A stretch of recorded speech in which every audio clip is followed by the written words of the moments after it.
Nós estamos no mês de maio, é o mês da família. E hoje, especificamente dia 15 de maio, é comemorado o Dia Internacional da Família. E nós trouxemos para a nossa reflexão nessa noite uma mensagem com o tema: Os ataques do inimigo contra a família. A família está sob ataque. A família está sendo bombardeada com rigor excessivo. Armas de grosso calibre estão sendo usadas para atingir a família, minando seus alicerces, derrubando seus fundamentos. Há uma conspiração declarada no mundo de hoje contra a família, para destruí-la, para enfraquecê-la, para tornar a família vulnerável. Sendo a família a base da sociedade, se destruírem a família, a sociedade entra em colapso. Há muitas forças hostis, há muitos inimigos visíveis e invisíveis, declarados e sutis, que conspiram contra a família. As drogas, o divórcio, a violência, a relativização dos valores e costumes, a questão do alcoolismo, a questão da corrupção tão endêmica e sistêmica em nosso país, a juventude mergulhando na promiscuidade, no alcoolismo, vitimando tantas vezes por vidas sem absolutos. Os pais estão confusos, os casamentos vulneráveis, a sociedade está completamente rendida à iniquidade, à injustiça. E nós estamos vivendo esse cenário, onde o casamento é banalizado, onde o sexo é livre e responsável, onde a nossa juventude mergulha de cabeça no álcool, nas drogas, onde a roubalheira institucionalizada vai dinamitando os alicerces da ética, da justiça, dos valores absolutos, e tudo isso atenta e conspira contra a família. Há uma espécie de colapso da estrutura familiar na nossa sociedade. Hoje não se crê mais na ideia do gênero. Em muitas escolas públicas aqui no Brasil, não se pode mais comemorar o Dia dos Pais ou o Dia das Mães. Em muitos lugares, os pais já perderam a autoridade sobre os seus filhos. Os filhos não respeitam mais os pais. Nós estamos assistindo os pais matando filhos e filhos matando os pais. Marido que mata a sua mulher e mulher que mata o seu marido. A nossa sociedade está como de ponta cabeça, onde se diz que o certo é errado e o errado é o certo. E o que fazer nesta hora? O texto que nós lemos na abertura do programa retrata esse fato. A Bíblia diz que os amalequitas atacaram a cidade de Ziclac, feriram a cidade, queimaram a cidade e levaram as mulheres, os filhos e as filhas cativos. E nesse cenário, quando Davi e os seus homens chegam e vê essa cena de destruição, ele chora, ele se angustia, ele entra num momento de profundo desespero existencial. Davi era um servo do Senhor. Davi podia ser acusado de ter pecado, de ter matado um homem inocente, de não ter sido um bom pai e de tantas outras coisas. Davi podia ser acusado de muitos erros, mas Davi tinha algo especial, uma característica que muito agradava o Senhor. Ninguém pode acusar Davi de haver em algum momento da sua vida se afastado do Senhor. Ele era um homem segundo o coração de Deus, alguém que, mesmo humano, mesmo sujeitos a erros, jamais se afastou do Senhor. A sua esperança de contínuo era o Deus de Israel. Davi sempre colocava a sua confiança, a sua fé no Deus de Israel. Nunca pôs no Senhor a culpa pelos seus erros e sempre buscou a face de Deus. No texto que lemos, algo de terrível aconteceu. As famílias foram destroçadas. O inimigo havia levado principalmente as mulheres, os filhos e as filhas. Isso aconteceu porque Davi e o seu pequeno exército não estava presente para proteger a cidade. Davi, ele comete um erro fatal, conforme está descrito no capítulo 29 de 1 Samuel. Davi e os seus homens saíram para se ajuntar aos filisteus contra Israel. Ele era amigo de Aquis, o rei dos filisteus. Que erro! Não era uma batalha do Senhor. Não havia uma orientação de Deus para Davi lutar essa guerra. Davi errou. E muitas vezes nós erramos também, quando colocamos projetos e convicções pessoais acima do Senhor, quando lutamos lutas que não são do Senhor. Mas os filisteus não confiavam em Davi e tinham muitas razões para isso. Davi já havia matado milhares de filisteus. E aqui, meus irmãos, nós temos uma primeira lição. O inimigo, ele não vai esquecer nunca que foi derrotado. Ele vai sempre se lembrar. Se você um dia sair da presença do Senhor, pode ter certeza, o inimigo não vai esquecer as derrotas que foram infligidas por você, as vidas que ele perdeu por sua causa. E na primeira oportunidade, o inimigo tentará se vingar. Agora, Davi retorna, e junto com ele os seus guerreiros, mas encontram as suas casas assoladas, os lares destruídos, as mulheres e as filhas já não estavam mais lá. O que tinha era apenas cinzas. Pense nisso. Onde havia riso e alegria, o barulho da vida, o barulho das crianças brincando, agora só cinzas. O barulho do fogo queimando. Vidas completamente destruídas. Cada canto evocava uma lembrança. Cada instante na cidade assolada, um motivo para chorar. E qual foi o resultado disso? O choro de Davi e de todo o povo. A palavra diz que Davi e todo o povo choraram até que não havia mais forças neles. Já estavam cansados, aflitos, desolados, mas consumiram as suas forças chorando. Eles muito se angustiaram, haviam perdido tudo. E a culpa? Foi colocada em Davi. Estavam todos em amargura e queriam apedrejá-lo. Isso é algo comum. Sempre queremos encontrar um culpado. Ocorre que todos são culpados. Mas a verdade é que colocar a culpa em alguém não vai resolver nada. O povo estava angustiado, sem ação, sem saber o que fazer. Não tinham mais forças para lutar. E nesses momentos de extrema angústia e tristeza, o normal é desistir. E foi o que aconteceu. Desistiram todos. Eles queriam somente apedrejar Davi. Mas a Bíblia nos diz que Davi chorou muito também. Ficou desolado também. Perdeu todas as forças também. Todavia, ele fez algo incomum. 1 Samuel 30, verso 6, nos diz que ele se animou no Senhor, o seu Deus. Portanto, meus irmãos, nós podemos e devemos chorar. Chorar não é pecado, muito ao contrário. Um coração aflito e quebrantado não desprezará o Senhor. Essa é a segunda lição.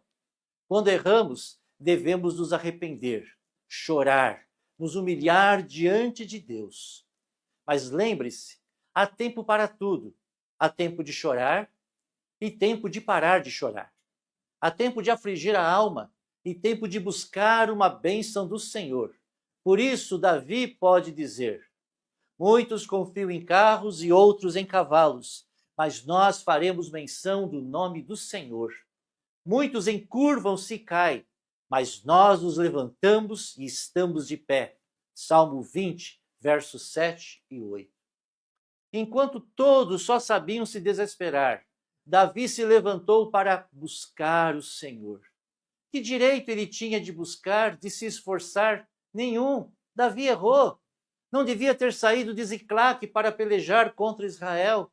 Davi reconheceu seu erro e sabia que o Senhor tinha uma resposta para ele. E aqui, meus irmãos, nós temos uma terceira lição. Aqui nós encontramos a diferença. A confiança no Senhor é que produz algo novo, é que realiza o impossível. Então, primeiro ele chorou. Depois, ele foi buscar uma orientação do Senhor para a sua vida. Vamos aplicar isso para nós hoje? Muitas famílias estão sendo destruídas. Temos o nosso trabalho, temos as nossas vidas, a igreja, o lazer, os nossos sonhos. Tomamos, às vezes, decisões que parecem que não terão maiores consequências. De repente, a família está em escombros, o lar está desfeito, o marido partiu, ou o filho está nas drogas. O inimigo encontrou uma brecha e pode nem ter sido culpa do marido, da esposa. O inimigo encontrou uma brecha e levou alguém cativo. Não é para se conformar ou desistir, pois se ninguém se dispuser a buscar o Senhor, não haverá solução. E o que fazer diante desse quadro? Primeiro, pode chorar, não é pecado. É agradável ao Senhor. A Bíblia diz que Davi chorou até não ter mais forças para chorar. E é preciso, meus irmãos, chorar pela família brasileira. É preciso que nos coloquemos diante de Deus e na brecha, na intercessão pela família. Diz a Bíblia que Davi chorou e se angustiou, mas Davi caiu de joelhos, clamando a Deus por uma intervenção. E só Deus pode restaurar a família brasileira. Só Deus pode colocar este carro nos trilhos da verdade. Só Deus pode nos trazer uma luz de esperança nessa escuridão. Em segundo lugar, esforce-se no Senhor. Busque uma orientação na palavra de Deus. A Bíblia diz que quando Davi orou e pediu a Deus direção, se ele deveria enfrentar o inimigo para tomar de volta os seus filhos, suas filhas, as mulheres que estavam prisioneiras, Deus disse para ele: persegue o inimigo, Davi, porque tudo que o inimigo tomou de você, eu vou trazer de volta. Eu quero encorajar você a não desistir da sua família. Eu quero encorajar você a não abrir mão dos seus filhos. Eu quero encorajar você nessa noite a não deixar nada da sua família nas mãos do adversário. Você não gerou filhos para a morte. Você não gerou filhos para o cativeiro. Você não gerou filhos para as drogas. Você não gerou filhos para o crime. Você não gerou filhos para viver neste mundo. Você gerou filhos para a eternidade, para que os seus filhos constituam famílias fortes, que vão construir o futuro dessa nação. Esses foram os 2 passos que Davi deu. Foram difíceis, porque a situação era desesperadora. Mas Davi se esforçou no Senhor. Ele confiava no Senhor e isso fez toda a diferença. Toda a confiança colocada no Senhor. E agora? Agora ele busca uma palavra da parte do Senhor. E eu quero te convidar a nós voltarmos para o texto bíblico, em 1 Samuel capítulo 30, e ver a continuação dessa história, do verso 7 até o verso 20. Acompanhe comigo. Davi disse a Abiatar, o sacerdote, filho de Aimeleque: traga aqui a estola sacerdotal. E Abiatar a trouxe a Davi. Então Davi consultou o Senhor, dizendo: devo perseguir esse bando? Conseguirei alcançá-lo? E o Senhor respondeu: persiga o bando, porque você certamente o alcançará e libertará os cativos. Então Davi partiu, ele e os 600 homens que com ele estavam, e chegaram ao ribeiro de Besor, onde os retardatários ficaram. Davi e 400 homens continuaram a perseguição, mas 200 ficaram atrás, por não poderem passar o ribeiro de Besor, de tão cansados que estavam. Encontraram no campo um homem egípcio e o trouxeram a Davi. Deram-lhe pão e ele comeu, deram-lhe água para beber. Deram-lhe também um pedaço de pasta de figos secos e 2 cachos de passas, e ele comeu. Assim recobrou as forças, pois havia 3 dias e 3 noites que ele não comia pão e nem bebia água. Então Davi lhe perguntou: de quem você é e de onde você vem? E o moço egípcio respondeu: estou servo de um amalequita e meu senhor me deixou aqui porque adoeci há 3 dias. Nós invadimos o lado sul dos Queretitas, o território de Judá, e o lado sul de Calebe, e pusemos fogo em Ziclac. Então Davi lhe perguntou: você poderia me levar até esse bando? E ele respondeu: jure por Deus que não vai me matar, nem me entregar nas mãos de meu senhor, e eu o levarei até esse bando. E ele levou Davi até lá. Eis que os amalequitas estavam espalhados por toda a região, comendo, bebendo, fazendo festa por todo aquele grande despojo que tomaram da terra dos filisteus e da terra de Judá. Davi os atacou e lutou contra eles, desde o crepúsculo até a tarde do dia seguinte. E nenhum deles escapou, a não ser 400 moços que fugiram montados em camelos. Assim, Davi salvou tudo que os amalequitas tinham levado, e também salvou as suas 2 mulheres. Não lhes faltou coisa alguma, nem pequena nem grande, nem os filhos, nem filhas, nem despojo, nada do que lhes haviam tomado. Davi trouxe tudo de volta. E Davi também tomou as ovelhas e o gado. Então levaram esses animais diante de Davi e disseram: esse é o despojo de Davi. Você percebeu a orientação de Deus no verso 8?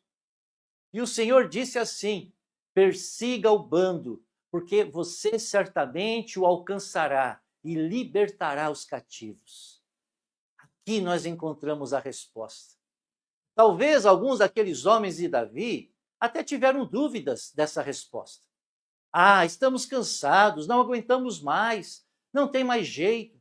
Será que o Senhor falou mesmo isso? Será que vai dar certo? Mas Davi não, ele não questionou. Davi, ele apenas creu. Não temas, crê somente. Foi o que o Senhor Jesus disse a Jairo com a sua filha já morta, conforme nós encontramos em Marcos 5,36. E aí nós encontramos o terceiro passo que Davi deu. Davi, ele obedeceu e partiu ao ouvir a resposta do Senhor. Davi colocou nela toda a sua confiança. Ele não se desviaria dessa resposta. Ele a atou ao seu coração e se guiou por ela. E a palavra nos diz: crede nos meus profetas e prosperareis, 2 Crônicas 20, verso 20. Não podemos agir de forma diferente. Ate a profecia ao seu coração e não se desvie da estratégia que o Senhor deu, pois a vitória, meus irmãos, pode estar mais próximo do que você imagina. Ela pode estar aqui, na próxima esquina. Davi partiu. Essa é a parte mais difícil. A parte mais difícil não será jamais a batalha que se seguiria. A parte mais difícil é crer na profecia, é crer no Senhor, é confiar, é ter fé. Davi partiu. E antes de tudo, uma atitude mental. Davi estava cansado, abatido, humilhado. Muitos queriam apedrejá-lo, mas ele decidiu estar de pé e esforçar-se no Senhor. Do Senhor vem a vitória. Aqui está a confiança posta no Senhor. Foi essa fé que fez de Davi o maior guerreiro que Israel conheceu, um guerreiro invencível. Muitos confiam em carros e cavaleiros. Davi não os possuía, mas seus inimigos costumavam ter um grande exército. As armas de Israel eram mais simples.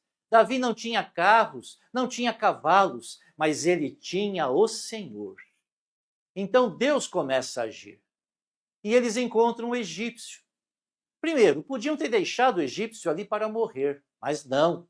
Eles deram alimento, pão, água, também massa de figos secos e um cacho de passas. Respondendo às perguntas de Davi, o egípcio disse que era daquela tropa que levara cativo as mulheres, os filhos e as filhas dos israelitas, lá da cidade de Ziclac. Ora, então aquele egípcio era o inimigo, ele era digno de morte. Davi poderia ter executado ele ali mesmo, poderia ter se vingado, era direito seu. Mas o que foi que ele fez? Ele fez algo bem diferente. Primeiro lhe deu alimentos, água, cuidou do egípcio. Isto é, o inimigo não era o egípcio. Meus irmãos, veja comigo, o inimigo não é alguém humano, o inimigo utiliza pessoas. Nós devemos perdoá-las, servir ao Senhor na obra, evangelizando, enfrentando o verdadeiro inimigo. Por isso que o Senhor diz, conforme está em Romanos 12, 19, minha é a vingança. Não queira se vingar. Entregue tudo ao Senhor. Deixe Ele dar a estratégia da vitória. Fale o Senhor e cale-se o homem. Segundo, ele não se afastou daquilo que o Senhor dissera. Deus disse que daria tudo nas mãos de Davi. E o egípcio não era tudo. Aqui está a confiança absoluta na palavra de Deus. O Senhor disse que daria tudo de volta a Davi. Lembre-se, Deus, ele tem poder para restituir tudo. Ele tem poder para dar vitória. Se ele disse tudo, então é tudo. Não espere a metade ou uma parte. Espere tudo e é o que você terá. A estratégia do Senhor e não nossa. Então foi o próprio egípcio que o levou aos inimigos e aos cativos. E a vitória, meus queridos irmãos, foi completa. Todos foram resgatados e os israelitas voltaram com o despojo. E aí eu pergunto para os irmãos, como enfrentar os ataques à família? As nossas armas não são humanas. A nossa arma é a armadura de Deus. Para tanto, devemos estar revestidos de toda a armadura de Deus, conforme está em Efésios capítulo 6, verso 11, fortalecidos no Senhor e na força do seu poder, conforme está no verso 10 de Efésios 6, para enfrentarmos então as astutas ciladas de Satanás. Uma família protegida contra os ataques do inimigo cinge os lombos com a verdade e não com a mentira que Satanás tenta propagar, usando inclusive a mídia televisiva, as redes sociais. Você sabe, o diabo é o pai da mentira e ele mente desde o princípio. Ele mentiu lá no jardim, fazendo com que Adão e Eva se distanciassem da vontade de Deus. A família cristã, ela não se veste com os trapos que o mundo oferece, mas com a justiça divina.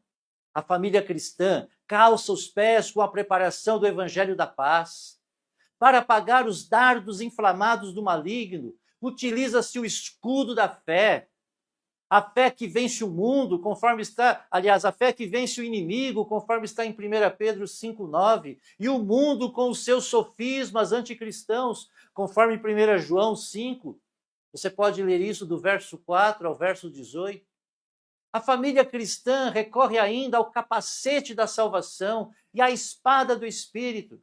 Enquanto o mundo caminha para a perdição, a esperança do lar cristão é a vida eterna, a salvação plena em Cristo Jesus. A espada do Espírito é a palavra de Deus, poderosa para confrontar os ataques de Satanás. Por isso, eu quero terminar essa mensagem dizendo para você que hoje também o inimigo tem feito muitos estragos. Muitos lares estão em escombros. O que antes era alegria, agora são cinzas.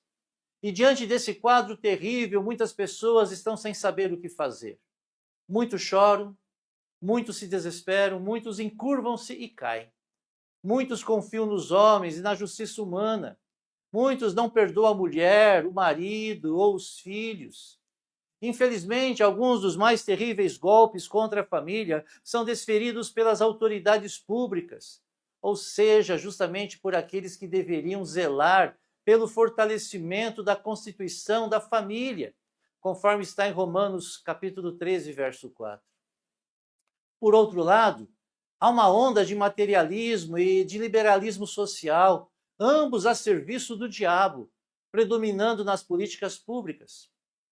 Todavia, meus queridos irmãos, a Igreja do Senhor Jesus Cristo, chamada coluna e firmeza da verdade, 1 Timóteo 3,15, precisa ser guardiã dos princípios éticos fundamentais.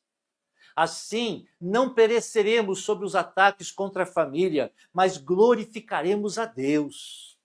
E nesses últimos dias, somente a família que obedece à palavra de Deus conseguirá triunfar sobre as investidas de Satanás.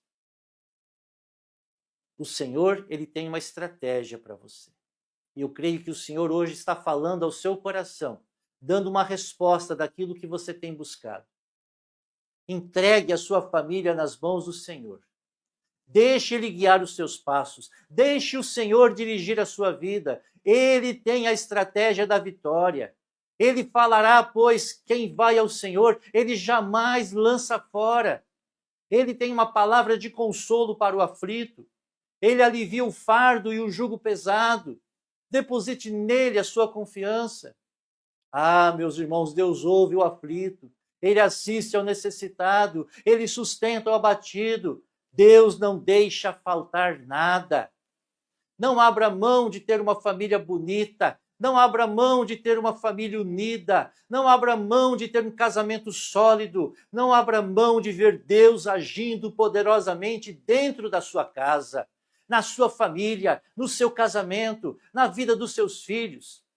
Diz a Bíblia que Davi creu, que Davi confiou, que Davi lutou e que Davi venceu o inimigo. Que Davi tomou de volta os seus filhos, as suas filhas, as mulheres, tudo Davi tornou a trazer de volta. O nosso Deus, ele é o Deus da restituição.